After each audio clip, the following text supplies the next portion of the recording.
Hello అందరూ ఎలా ఉన్నారు? నేనైతే చాలా బాగున్నాను. వెల్కమ్ బ్యాక్ టు ఆస్ట్రేలియాలో వర్ణిక. పిల్లలకైనా పెద్దవాళ్ళకైనా వీటిని చేసి పెట్టండి. ఈవినింగ్ స్నాక్గా బాగా యూజ్ అవుతాయి. ఇవి వచ్చేసి నమక్ పర, మైదాతో కాకుండా నేనైతే గోధుమ పిండితో అయితే చేస్తున్నాను. ఇన్ని చాలా డేస్ కూడా స్టోర్ చేసేసుకోవచ్చు. నేను దానికోసం అయితే 1 కప్పు గోధుమ పిండి, అలాగే 1.5 స్పూన్ వరకు సూజీ రవ్వ, పించు బేకింగ్ పౌడరు, అలాగే టేస్ట్కి సరిపడినంత సాల్ట్, వాము ఒక 1 స్పూన్ వరకు వేసుకొని మంచిగా మిక్స్ అయ్యేలాగా మిక్స్ చేసుకోవాలి పిండిలో. నెక్స్ట్ ఒక 1.5 స్పూన్ వరకు గీ అయినా, లేదంటే బటర్ అయినా, లేదంటే ఆయిల్ అయినా ఏదైనా వేసుకొని మిక్స్ చేసుకోవచ్చు. వీటిని అంతా పిండిలో మంచిగా మిక్స్ అయ్యేలాగా కలిపేసుకోవాలి. ఇది కలుపుకోవడం అయిపోయిన తర్వాత మనం వాటర్ని కొంచెం కొంచెం అడ్జస్ట్ చేసుకుంటూ పిండిని అయితే మిక్స్ చేసుకోవాలి. మరీ లూజ్గా కలపొద్దు, మరీ గట్టిగా కూడా కలపొద్దు.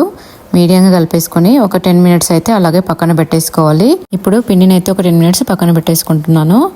నెక్స్ట్ పిండి ఆఫ్టర్ 10 మినిట్స్ తర్వాత మళ్ళీ కొంచెం నీట్ చేసేసి 2 బాల్స్ లాగా, మీడియం సైజ్ బాల్ లాగా చేసేసుకొని అయితే నేనైతే చపాతీ లాగా అయితే చేసేస్తున్నాను. వాటిని చపాతీని ఎంత సన్నగా వీలైతే అంత సన్నగా చేసుకోవడానికి ట్రై చేయండి. చపాతీ చేసుకోవడం అయిపోయిన తర్వాత నైఫ్తో అయినా, లేదంటే ఏదైనా కట్టర్ ఉంటే దాంతో అయినా కట్ చేసుకోండి.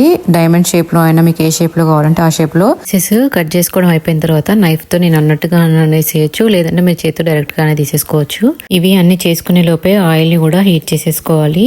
ఇప్పుడు ఆయిల్ కూడా హీట్ అయిపోయింది. ఇందులో ఇందాక చేసుకున్న పీసెస్ని కూడా వేసేసుకోవాలి. నెక్స్ట్ వేసుకున్నాక అవి కాసేపటికే పైకి వచ్చేస్తాయి. ఆయిల్ మంచి హీట్లో ఉంటే వాటిని అటు ఇటు తిప్పుకుంటూ కాల్ చేసుకుంటే గోల్డెన్ కలర్కి వచ్చిన తర్వాత బయటకు తీసేసుకోవడమే. అంతే, చాలా సింపుల్గా చేసుకునే నమక్ పర అయితే రెడీ అయిపోయింది. వీటిని పిల్లలకి ఈవినింగ్ స్నాక్గా ఇచ్చేసేయండి, వాళ్ళు కూడా ఎంజాయ్ చేస్తారు. ఇంకా మీరు ఒకవేళ ట్రై చేస్తే మీరు ఎలా చేస్తారు కూడా కామెంట్ చేయండి. ఇంకా ఈ వీడియో నచ్చినట్లయితే ప్లీజ్ లైక్, షేర్, సబ్స్క్రైబ్ చేయడం అయితే మర్చిపోవద్దు. అలాగే పక్కనే ఉన్న బెల్ ఐకాన్ మీద కూడా ప్రెస్ చేయడం మర్చిపోవద్దు. నేను ఇలా వీడియో అప్లోడ్ చేయగానే మీకు నోటిఫికేషన్ వచ్చేస్తుంది. Thanks for watching my videos. Bye.